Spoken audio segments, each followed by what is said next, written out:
Hello and welcome back to Scotty Does Stuff. Today we're going to be talking about how, I bought some things off eBay, and these are heads. These are kind of like my dream heads, and I know that that's going to sound a little weird, but basically they're only mechanical part missing off of that engine, which is a 396. I've got the correct date codes and everything. It's definitely the original block. The only thing missing off there are the heads. There's some 1973 oval port heads on there now.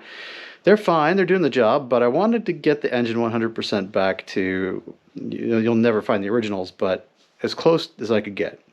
So that means finding a pair of date-stamped, date-matched heads for a Chevy big block. In my case, that's early 1966, so, that's going to be fun. I looked for months and months and months, and then out of nowhere, a set came up that really looked like it was going to do the job. So what I did is I bought them off eBay. And I don't blame the seller per se. I think he's working with a shop or something. He's a nice enough guy. We had a little disagreement about the condition, but he's been willing so far to refund my money if I ship them back to him. But I'm doing this not to bag on this guy so much as to, because, I mean, he is taking them back. So I guess two things. One, I want to make sure that nobody else buys these heads because, and I'll explain in a minute, they're junk. They can't be redone. So I did take them to a machine shop, and I took them to a guy who works in a machine shop, who has over 40 years of experience and has at one point owned his own shop. He's currently working as a machinist, and he does work out as a side business as well. So being that he's an expert in the field, I took them to him, and he evaluated them, and I took them to two other people who also evaluated them independently, and I put on the same, hey, guess what I got? Great heads, huh? And they were like, no. So every one of them came back and said these are effectively scrap value. So I'm going to show you these things and explain where the problems are as best I can. They do weigh a ton, so I'll be flipping them over. I'm doing this all one-handed. You'll see it'll be okay. So without further ado, go ahead and start her up. Here we go. So hopefully this little light on the GoPro will help and make everything nice and bright for you guys. Here's what we got. I'll back this up a little bit. We have two heads. They go on either side of the engine. This is the orientation that they would be in if they were on the car. Actually, no, sorry, backwards. But that's okay. Doesn't really matter. What matters is that they had what I really needed, which was this date code. So the dates are alphabetical. So, for example, A is January. You got January, February, March, April, May, June, July, August, September, October, November, and December. So that's A through L. Alpha, Bravo, Charlie, and so on, all the way to Lima there. So the 2 is the day. So then you've got January 2, January 2nd of 1968. A28, 68. And this is just like a little casting mark here. The other one is January 9th, 8. My block, which I'm not going to go through the acrobatics of showing you that, but it's the 21st. So these would have been just perfectly timed for an early 1968 big block Chevy 396. These are 3917215. Again, that's 3917215 heads. Here, and as far as I know, these were used on both the L34 and L35 engines. Those are both the 325 and 350 horsepower respectively. So these are definitely original, and now I'm going to show you why these heads are non-recoverable junk. And it saddens me, but this is how it is. So first off, anyone with a fairly keen eye will start with this. We've got one broken valve guide here. That's not great. Now, I knew that from the pictures, so I'm not saying it's the worst thing in the universe, but it's not good. These heads were obviously shot blasted. They were cleaned up, and something was sprayed over them, and that something over the last couple months has started to fade off, and you can see rust in places. And we'll get to that, why that's a problem too. But we've got one broken valve guide here, and as you can see, these valve guides are pretty beat up overall. They've got some pretty good dings in them right there. That's actually a, let's see, valve. Yeah, guides are not in great shape here. These bolt heads are, this surface is kind of mangled here. Hopefully you guys can see all that. Got the little corner bent up. And we're not even into the beginning of this, of why this is such a problem here, but you can see the top of this valve guide is also pretty wrecked. Not good right there. And this one also took a hit at some point. And then this one too. And so you can see the machine work is starting to add up already. And we'll cover the other head, same thing. So a couple things. This oil valley here, not looking so great. Pretty beat up. Some very sharp edges to that. And that's indicative of some potentially bad corrosion hitting in there. And if we look, I don't know if you can see that or not, hopefully you can, where my finger's pointing, that's one of the holes that you would put a exhaust manifold bolt into. If I've got, oh, sorry, that's the other side. So that's one of the holes that the, I think, intake bolts would go into. And that's in pretty rough shape. You can see it's a little rusty down there. But it's not good anyway. So then, as we look down the inside here, this is the side that would be, hang on a second. This is the side that would be facing the engine. You can see it's got quite a bit of use on it, quite a bit of corrosion there. And again, this would be going, this is the bottom side here. We're going to come to that too. But you can see there's quite a bit of corrosion inside there. And so this is, I mean, it would take some pretty extreme amount of polishing to get that close to good. So these are, I mean, you're already looking at quite a bit of work here. Now we're going to look at threads for a second. You can see that all the threads, they look like they're in pretty good shape. I don't know if I can really show you these, how bad these are in the video, but these are pretty galled. This one, for example, has a top, which is great. But then if we look at, was it this one? The top of that thread is galled off, and I don't know, I don't think I can actually get this camera in here to show you correctly. But that's not good either. Then this one, same thing. You can see it's almost like whoever hit this with the impact to take it apart kind of missed or something. So it's not great. Anyway, so as we look on the bottom of this, some casting issue there. I don't know what that is. It's like a booger. Not sure if you can see down the holes or not. I can, and where I'm pointing into, it's well, you can see all the rust coming out of there. So whatever they sprayed it with, it really wasn't very good, and really there's a lot of corrosion down in that valley, and you know, it's just not good. None of this, it's not good. And as we look at the valve seats on this one, you can see some damage here. This is a fairly extreme amount of damage on a valve seat. Why does that matter? Because if your valve can't seat, it can't close. If you can't close, then you've got low compression. So you can see this is kind of an ongoing theme. One of the machinists used the term, it looks like this sat under the ocean for a very long time. And you can see like just how bad the pitting is and stuff here. To me, it looks like a couple of these cylinders had water in them, like this one most likely, and this one here. But again, valve seats on this one are pretty chewed up around the edges. So that's not even the worst of it. But wait, there's more. And I apologize again for jiggling the camera around so much. I know, not pleasant to look at. All right, so let's look at spark plug holes. Okay, look at the, hopefully I can get you in here to see the threading. The threading on these spark plug holes is very not good. And to illustrate that, I have a spark plug. And what we're going to do here is attempt to put the spark plug through. And nope, can't get it from the other side. And that should just thread through, by the way. And yeah, it won't start here either. And these are big block spark plugs. These came out of my Camaro, my 396. You can see, you know, it's just not, something quite right there. It's not that. On this one, it starts to thread. But on all of them, you can see the threads, hopefully you can see the threads are pretty galled. And again, nada. Just for test purposes, I have 2 spark plugs,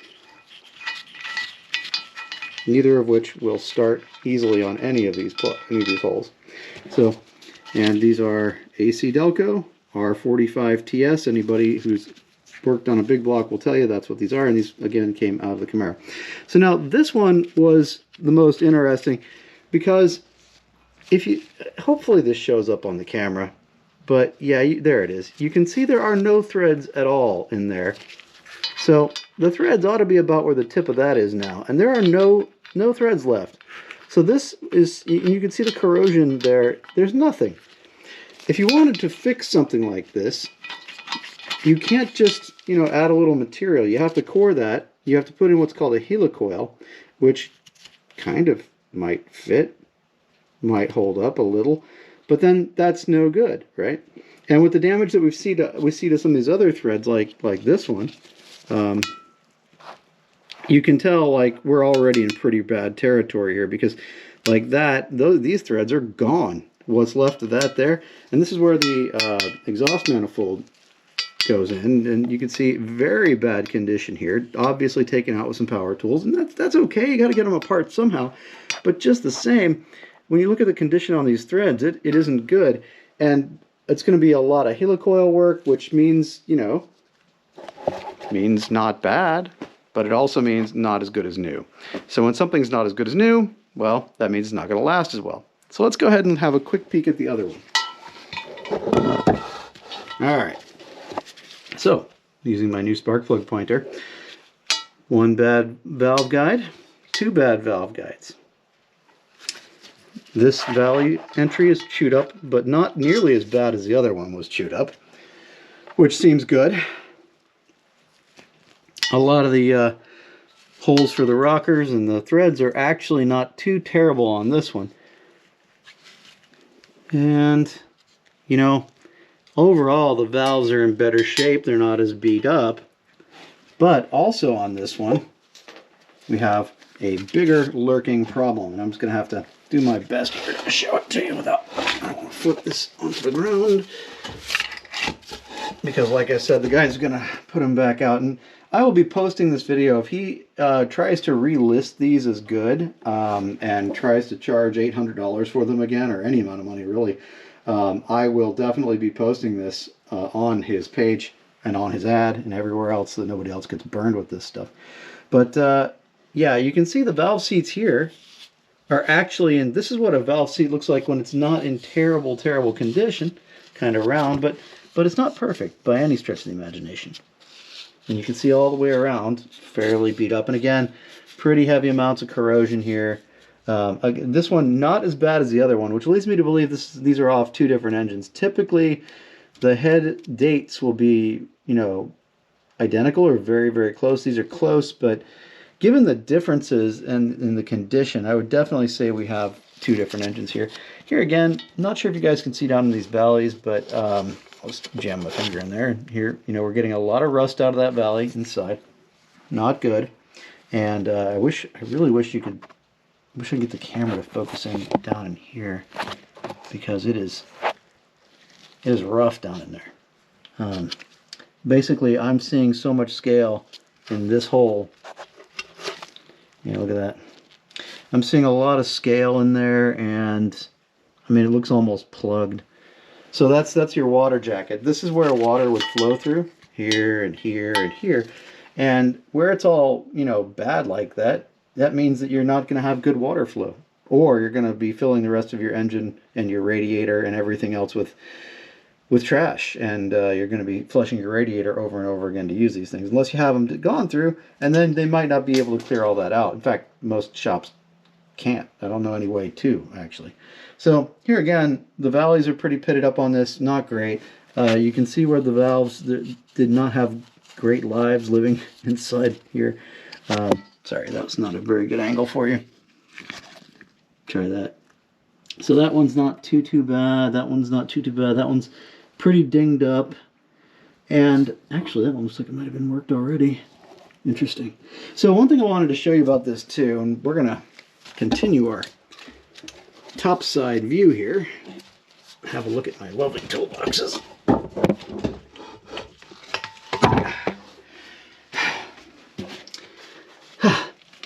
Okay, the spark plug holes on this one are not nearly as bad. I'm going to just go ahead and walk you around all the way. And again, sorry for all the jitteriness. It's just the way it is. One guy single taking in the garage. So you can see here again, this is better.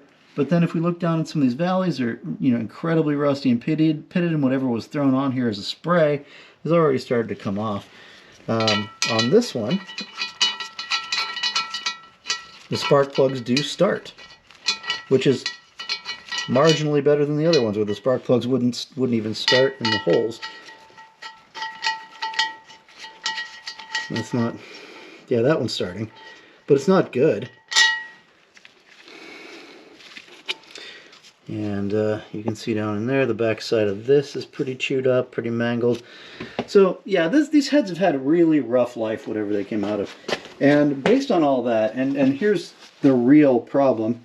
So the broken valve guides are, well, not the real problem. If we look at needing helicoils all over this and then also needing the valve guides replaced, my understanding from 2 of the 3 guys I talked to is that to replace these, you have to drill them out from this side and from the other side. They're what's called a non-concentric valve guide. So instead of being straight, they come in at 2 different angles. So something like, if this was your valve, it would come in at 2 slightly different angles. That's my understanding. Now, it could be incorrect. That's fine. And he also said something about when these heads were produced, at least one of them said this, and I'm probably saying it wrong, but this is not an add-on. Like, this wasn't pounded into the head. The way these were cast, supposedly, these were cast as part of it, and then the rest of these surfaces were cut out of a larger cast in this area, and this area, and this area, and so on, and sort of drilled out from both sides by whatever equipment was used to make these. Now, I'm not a machinist, so I took their word on it, and that's how that is. And that's just how that is. So, some things on this one, like the other, these helicoils in this thread right here, that's no good. That one, no good, galled. That one, that one's not just galled, it's actually, you probably, I don't know, I can't really tell how well that's coming through, but right on this side, there's like a split down it. And like something was, like somebody jammed a screwdriver in it trying to get a chunk of a bolt out, or maybe had to do an extraction. I don't know. In any event, replacing things like these valve guides is not a simple process. Working these is very expensive.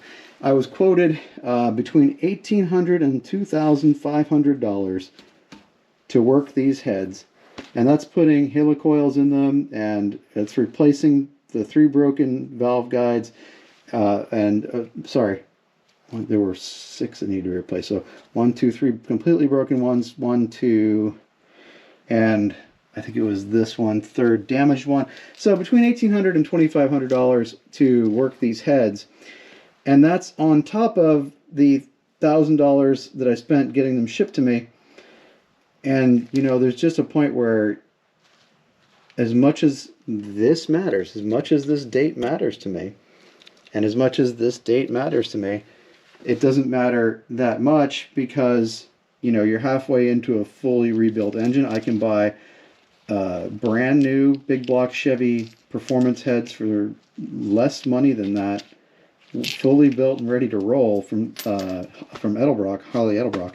So it doesn't make any sense to spend that kind of money on this. And one of the machinists, and I don't know if I support this necessarily, this comment, but one of his words were, they are not suitable for use even as a core. And I can't disagree. So anyway, it's really unfortunate, but I'm going to box these back up, and tomorrow they're going over to UPS, and they're getting shipped back to the guy who sold them to me. And again, I got to give him props. So far, he's been pretty cool to work with, aside from a few comments, which I'll let pass because he's pissed. He doesn't want to have to, pay back the money. I get that. He thinks I'm being too picky. I told him that, I politely explained that if there are no spark plug holes, that's not as fixable as you think. Oh, this too. Sorry, I forgot to mention this. Oh, that's actually dirt. Oh, I'll be dang. Is that just dirt? Wow, it is. Okay. So whenever they clean this up, and sprayed it with all this gunk. They didn't even do a good job getting all of the grease out of it. And that should tell you something too. If there's that much grease and dirt after it got shot blasted and everything else, that's not, yeah, that's no good. That's just no good. For now, I will not be posting the name of the seller on eBay because he's been pretty cool. But if he doesn't, I will definitely make another video about it. So, okay, thank you everybody. Have a great night.